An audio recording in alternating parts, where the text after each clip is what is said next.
Okay, I want to thank everybody for tuning in today, and just so happy to be back here and to spend some time with you guys again. And just want to let you know that there's a lot of stuff happening here at BCHP, and they're going to be opening up pretty soon. And just if you want to know more about BCHP, the activities, just go on their website and they'll tell you there's a lot of stuff happening. The cafeteria's moving, the gift shop's moving, and we're excited about one artifact that's the Siksika members are very proud of, and it's coming home. So, and hopefully that you get an opportunity to see that this summer sometime. So come on down to BCHP and enjoy. And you're going to see the talk about residential school, and so lots of things that we could offer here. So just put it on your calendar, and mothers, there's stuff here for the kids.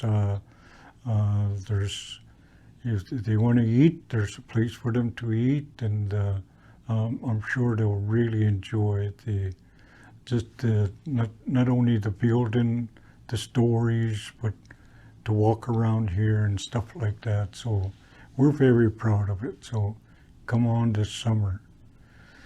I want to answer a couple questions that have been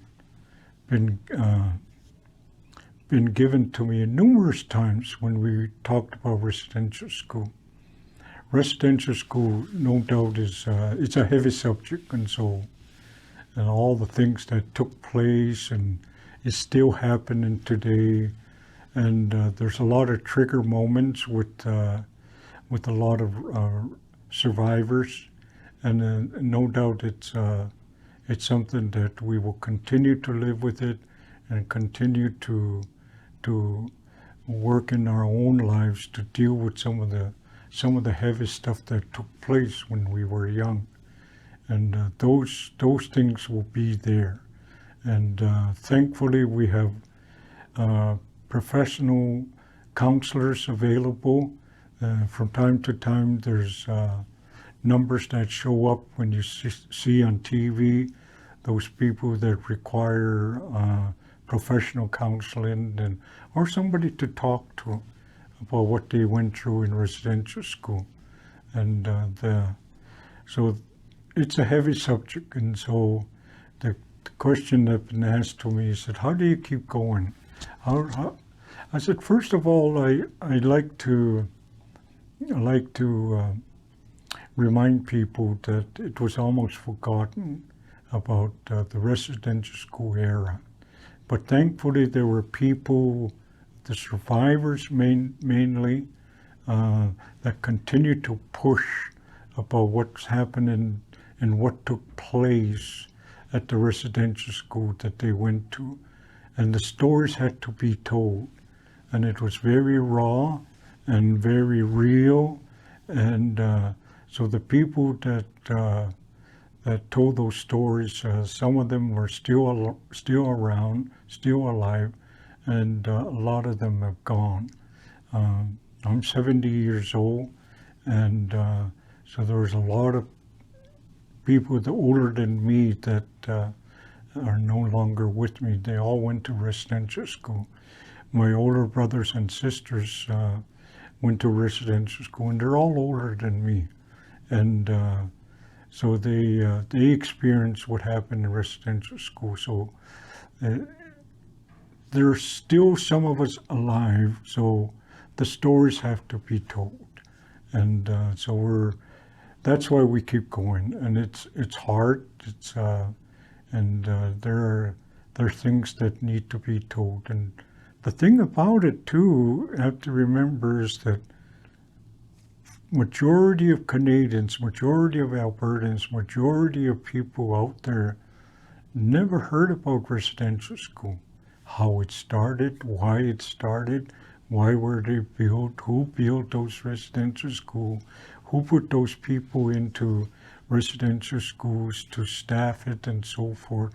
The whole 9 yards. Who came up with that idea? So when we're talking about residential school, we go back and explain all that. And a lot of people, Canadians, average Canadians, didn't even realize that they heard something. That's what I hear a lot today. We heard something, but they never realized what really took place. And I think that's why we need to continue to tell stories about residential school. And people, some of them are hearing it before and continue to hear it, and we need to tell those stories about residential school. The other thing is not only to educate the average Canadian, but also to make changes to improve to help our leaders, to help our First Nation political leaders, whether it be Inuit, Métis, and First Nations. They all went to residential school, and to help them in their work to make sure that we never go through what we went through with residential school, how it went about it in the wrong way. And so we're here to do that, just a small part. And someone was telling me, actually this morning, was telling me, people that went to residential school, they're the real persons. They're the ones that can really tell what really took place in residential schools, talking about the survivors. So we're fortunate here in Siksika that we still have survivors that will continue to tell their stories about their experiences in residential school. The other thing that a lot of people ask me is, was there any sports activities going on in residential school? And I would tell them, oh yes, there were sports. There was hockey going on when I was young. There was football when I was young going on, and then there was a large track and field. I want to talk about the football first. When I first went into residential school, when I was about 5 or 6 years old, I can remember my older brothers, my cousins, and so forth. They were all suited up from head to toe, the helmets and everything that they needed to wear for football. It was there. And they had a large football team, and the people came from here in Siksika to watch them. I remember going to several of their football games and saw so many people coming to see them play football. And then after, when I came into residential school and started attending, and just at the beginning of my era in residential school, that kind of went away. And so the question was asked, why did that football leave? And it's a very easy answer. It depended on the priest, it depended on the principal, it depended on those staff, that supervisors that came to work at residential school. If they were people that enjoyed football, they would really push the football. And from what I heard from my older siblings and cousins, that they had a priest that was really into football, and he made sure that everybody, the boys, were playing football, and we we saw the teams being able to be part of I guess a league back then, and so the people came and saw them. And when he left, when his time was done at the residential school here at Ocean School, it just kind of died with him. And so some of the new staff, they would try and pick it up, but it's a kind of. So that's basically what I was told. It depended on who was the priest, the supervisors, the teachers, the principals. What they pushed, we got, and so if they were big in football, they would. The other one that I wanted to talk to you about was the track and field. That was a large track and field when I was young. And it went through the 9 years I went to residential school, we had track and field. Every year we had track and field. The people expected track and field. It was something to look forward to. I look forward to compete. And what I remembered about the footballs and the track and field meets was that our family members, back then they had team horses. They would come in their team horses, their wagons, and like today we have lots of pickup trucks and stuff like that, and you would see rows of them. Well, back then you would see rows of team horses and just a bunch of them on top of that little ridge, and underneath was on the bottom was the track and field, the high jump, and all the events of the track and field. And you could see them just parked up there with their team horses, many of them. And the people back then, our families knew how long it took, and so they brought their own meals. They all came prepared. They would wrap their lunches in a little cloth. They would tie it up and open it up. They would have panic and all the other stuff that went with it. And so I remember seeing that, and I would see my families, and we would go to the wagon, and they would feed us what they had for lunch. And at the bottom there would be what we call a canteen.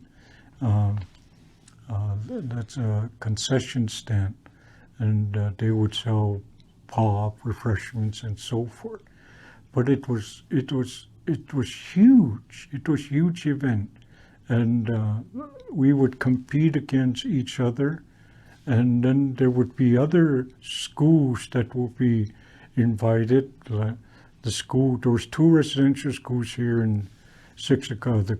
The one down east was Catholic, and up west was an Anglican, Crowfoot and Ocean. So they would come, and they would compete each other. And there would be other residential schools from down south, from the Blood Tribe, and so they would come here, and the people just enjoyed. They saw their kids, their grandkids, and so we excelled because we were proud to see our parents, our grandparents looking at us, and so that was a proud moment for many of us. And at the end of the day, it depends how many events you were part of. You got a red ribbon, a blue ribbon, and a yellow ribbon. The red ribbon represented first place, second was blue, and the third place was a yellow ribbon. And so some of the boys and girls would have ribbons across, and they would be given to them at the end of the day. And the one with the most ribbons would be recognized. So it was a lot of fun. So I enjoyed, and I remember that. But we would always practice. We would always practice. Every day, every time when school was done, we'd all go down to the track and field, and whether if you were in high jump. So there were some pretty good high jumpers back then. I remember them by name. I remember who those guys were. They would jump 3 feet, 4 feet and higher, and they would really jump high on high jump.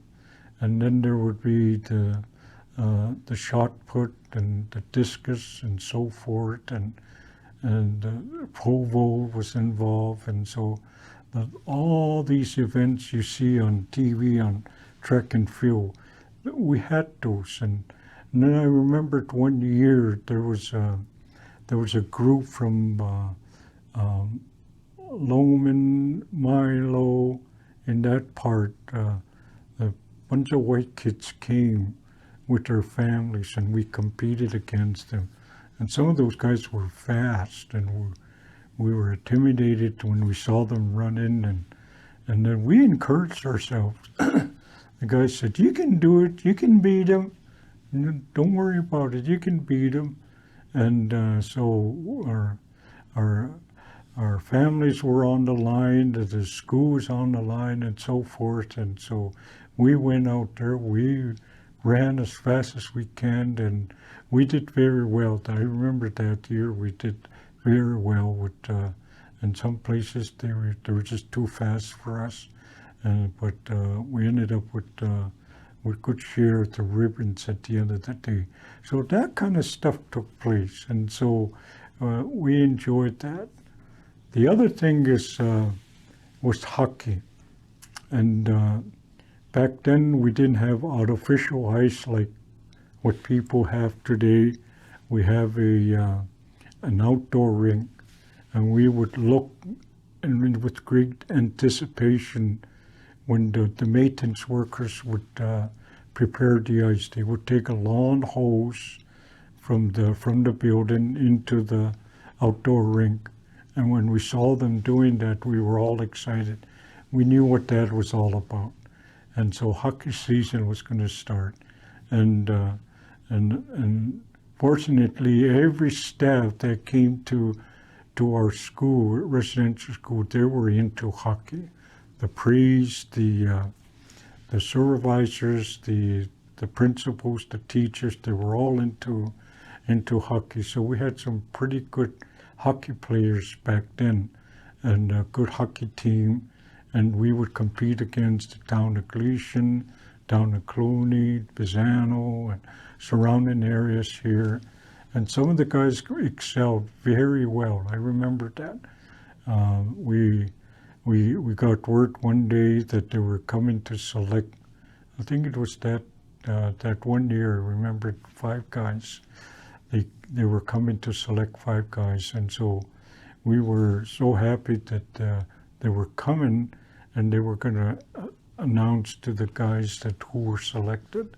So we were down in the playroom, and everybody was, and so they announced the guys that were going to Quebec to play in a tournament down in Quebec. So we had, these guys were picked from all the other schools, in this whole region in southern Alberta, and they were all going to, these 5 guys and other players, to Quebec. And so we had some very good hockey players back then. And where those guys can hit you against the boards, and so the athletics, the sports that took place, and there again, our parents and our grandparents would stand around the rink looking at everybody playing. So we had good spectators. The audience came, our families came, and they didn't have wheels for their team wagons. They had those little sleighs, and so they would bring their horse teams and their sleighs, and so we were very happy to be a part of that. So I enjoyed, and I personally enjoyed playing hockey, and I grew up playing hockey. I started off playing what they called pee-wees back then, and then bantam, excuse me, and then into midgets. And so I played with the teams on the rest year, and then I played with the town of Gleason and so forth. So I enjoyed hockey. I had a lot of fun playing, and what it did was it gave us a bond, whether it be in track and field, whether it be in hockey, whether it be in football. It gave us a bond. I remembered playing football, and two of these fingers broke. This one here, and right here, along here, and my wrist broke. 4 different places, and they came.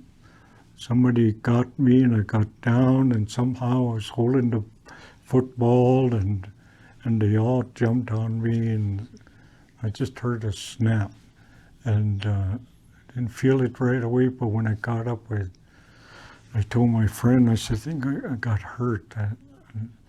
And so he looked at it, and he said, your finger's broken. I remember him telling me that. And so I went up to what we call the dispensary, like a first aid room. And I went up there, and back then there was no x-rays at the school.